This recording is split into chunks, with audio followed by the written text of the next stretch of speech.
Washington may soon make more cuts for food stamp recipients. Congress will consider the Farm Bill this week. It would tighten the rules for people using the Supplemental Nutrition Assistance Program, or SNAP, more commonly known as food stamps. Eyewitness News reporter Jeremy Baker joins us now live from the San Antonio Food Bank with more on what this move could mean for South Texans. Jeremy.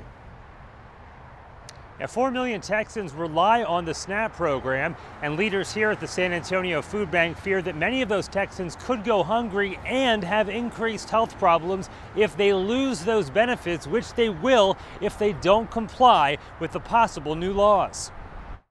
When you think of the food bank, we're all about fighting hunger and feeding hope.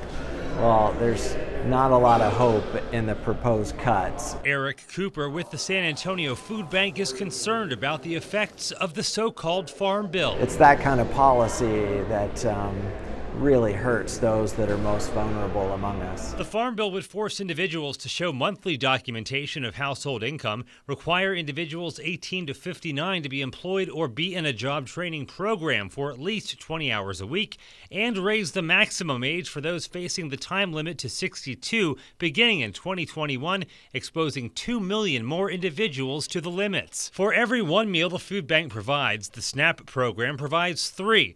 The SNAP bill would put more pressure on the food bank. It would mean more families reliant on the food bank to make up those shortfalls, and the cuts are so great that I just don't think we would be able to do it. The food bank says the average SNAP recipient uses about 20% of their own funds, 20% comes from the food bank, and the remaining 60% from SNAP. But until this bill is finalized, it's a bit unsure how these numbers could be affected. It basically makes it harder for folks to sign up for the SNAP program. There are already work requirements in place, but this is putting extra burdens on people who need to be part of the program. Now, as of now, it does appear likely that this bill will pass in one form or another by the end of this week. Live on the city's west side, Jeremy Baker, KENS 5 Eyewitness News.